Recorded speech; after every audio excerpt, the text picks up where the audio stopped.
ममता बनर्जी का साथ छोड़ टीएमसी के 3 बागी मुस्लिम सांसदों ने इस वक्त एनडीए और बीजेपी की टेंशन बढ़ा रखी है और इन तीनों ने अब अमित शाह से मुलाकात की है, जिसमें बड़ी मांग कर दी है। इस वीडियो में हम इसी पर करेंगे बात।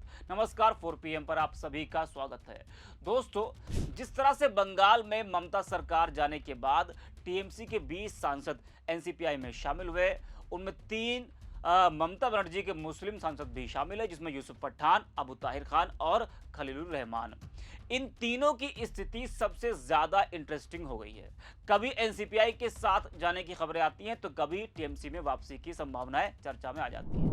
एनसीपीआई गुट को मान्यता देने का मामला अभी भी स्पीकर ओम बिरला के पास लंबित है, जिसकी वजह से इन तीनों को डर इस बात का भी है कि अगर एनसीपीआई को मान्यता नहीं मिली तो दल बदल विरोधी कानून के तहत बागियों की सांसदी जाने का भी खतरा है। उसके बाद भी अगर टीएमसी के बागी सांसद बीजेपी में चले गए तो फिर इन तीनों का क्या होगा। कुल मिलाकर तीनों मुस्लिम सांसद इस वक्त बुरा फंसे हुए हैं। तभी तो आप देख रहे ना कि इन तीनों ने एनडीए की बैठक से दूरी बना रखी थी। इन तीनों सांसदों का एनडीए की बैठक में मौजूद ना होना इसलिए अहम भी है क्योंकि लोकसभा में 20 सदस्यों वाले एनसीपीआई गुट को मान्यता देने का मामला अभी भी स्पीकर ओम बिरला के पास लंबित है। जैसा कि हमने पहले भी कहा, अलग हुआ यह गुट दल बदल विरोधी कानून के तहत सुरक्षा तभी मांग सकता है जब इसमें टीएमसी की लोकसभा में मौजूद 28 सांसदों की मूल संख्या का कम से कम 2/3 हिस्सा शामिल हो। दरअसल टीएमसी के 3 बागी मुस्लिम सांसदों के सामने सिर्फ राजनीतिक भविष्य का सवाल नहीं है, बल्कि अपने इलाके और अपने समुदाय के लोगों के बीच अपनी सियासी जमीन बचाए रखने का भी सवाल भी है। अगर एनडीए के साथ जाते हैं तो क्या मुस्लिम मतदाता उनसे दूरी बना सकता है? क्या फिर वो मुस्लिम समुदाय से जुड़े मुद्दों को उतनी मजबूती से उठा पाएंगे? यानी मामला सिर्फ इधर या उधर जाने का नहीं है, मामला सियासी अस्तित्व का है। यूसुफ पठान ने जरूर कहा कि एनसीपीआई एकजुट है, लेकिन उनके इस बयान के बाद सवाल उठने लगे हैं कि क्या उन्होंने एनडीए के साथ खड़े होने का संकेत दे दिया है। हालांकि बागी 2 सांसदों की स्थिति को लेकर अभी तस्वीर पूरी तरह साफ नहीं है। और इस बीच एक और मुलाकात ने सियासी कहानी को दिलचस्प बना दिया है।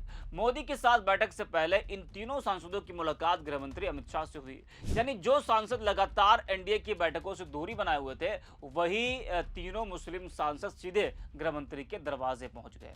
और वहां मुद्दा क्या उठा? मस्जिदों से लाउडस्पीकर हटाने का। अबू ताहिर खान ने अमित शाह के सामने मुस्लिम समुदाय की चिंता रखी और कहा कि अगर समुदाय के साथ कुछ होता है तो उन्हें दुख होगा। उन्होंने मस्जिदों से माइक हटाए जाने के मामले को देखने की अपील की और इस पर गृहमंत्री ने भी आश्वासन दिया है। अब जरा सोचिए, गृहमंत्री को इन तीनों के जाने का इतना डर सता रहा है कि आश्वासन देना पड़ रहा है, वो भी मस्जिदों के मामले में। आज तक की इस खबर को देखिए, आप लिखा है कि मस्जिदों में अजान नहीं तो क्या होगा। अमित शाह से मिलकर बोले ममता का साथ छोड़ने वाले 3 मुस्लिम एमपी। बहरामपुर, मुर्शिदाबाद और जहांगीरपुर, ये तीनों लोकसभा सीटें मुस्लिम बहुल है। यहाँ के 3 मुस्लिम सांसद ममता का साथ छोड़ तो दिए हैं, लेकिन उन्हें आगे की राह आसान नजर नहीं आ रही है। अगर वे आगे एनडीए या बीजेपी में शामिल होते हैं तो ये उनके राजनीतिक वजूद का सवाल साबित हो सकता है।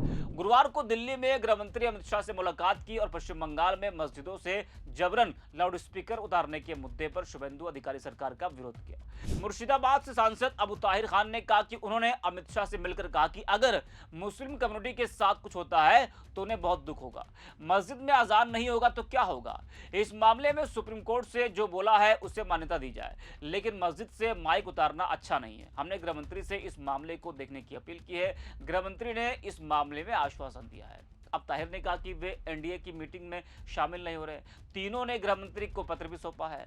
पत्र में उल्लेख किया गया है कि प्रशासन द्वारा मस्जिदों से लाउडस्पीकर और माइक्रोफोन हटाने के निर्देश दिए जा रहे हैं। सांसदों ने स्पष्ट किया कि वे देश के कानून और माननीय सर्वोच्च न्यायालय द्वारा ध्वनि प्रदूषण नियंत्रण के लिए निर्धारित दिशा निर्देशों का पूर्ण सम्मान करते हैं। उन्होंने गृहमंत्री से आग्रह किया कि इन नियमों का कार्यान्वयन बिना किसी भेदभाव के निष्पक्ष, एक समान और संवेदनशील तरीके से किया जाना चाहिए, ताकि किसी भी समुदाय की धार्मिक भावनाओं को ठेस न पहुंचे। तो इस मुलाकात में तीनों ने मस्जिदों से हटाए जा रहे लाउडस्पीकर के मुद्दे पर बात की। अच्छा, अमित शाह से मिलने के बाद मोदी ने एनडीए के नए सांसदों के साथ बैठक की, तो उसमें तीनों टीएमसी के मुस्लिम सांसद शामिल हुए जो पहले एनडीए की बैठक से दूरी बना रहे थे। लेकिन अब 10 एसआर जनरल की इस खबर को आप देखिए, लिखा है कि एनसीपीआई में तनाव उभरा, प्रधानमंत्री मोदी की नाश्ते की बैठक में शामिल होने के बाद मुस्लिम सांसदों ने अपना रुख स्पष्ट किया। आगे लिखा है कि टीएमसी से अलग हुए एकजुट से बनी एनसीपीआई की एकता पर एक बार फिर सवाल उठने लगे हैं। प्रधानमंत्री नरेंद्र मोदी द्वारा आयोजित नाश्ते की बैठक में शामिल होने के बाद एनसीपीआई के 3 मुस्लिम सांसदों ने एनडीए से खुद को स्पष्ट रूप से अलग कर लिया है, जो संभावित आंतरिक मतभेदों का संकेत देता है। मुर्शिदाबाद के सांसद अबू ताहिर ने उच्च स्तरीय नाश्ते की बैठक के बाद मीडिया को संबोधित करते हुए स्पष्ट किया कि प्रधानमंत्री के निमंत्रण पर बैठक में शामिल होने का मतलब एनडीए या भाजपा के साथ गठबंधन करना नहीं है। ताहिर ने साफ तौर पर कहा कि हम भाजपा में शामिल नहीं होंगे। उन्होंने कहा, हम एनसीपीआई में इसलिए हैं क्योंकि इसका गठन एक स्वतंत्र इकाई के रूप में हुआ था और हम यही रहना चाहते हैं।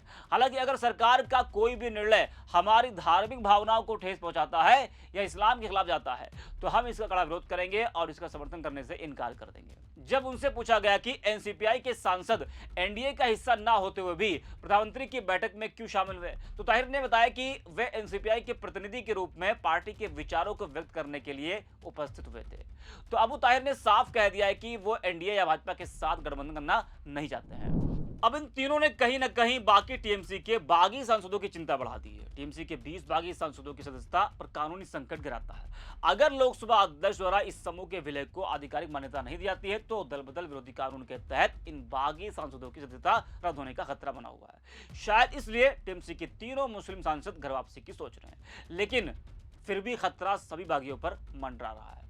इस वीडियो में इतना है। 4 PM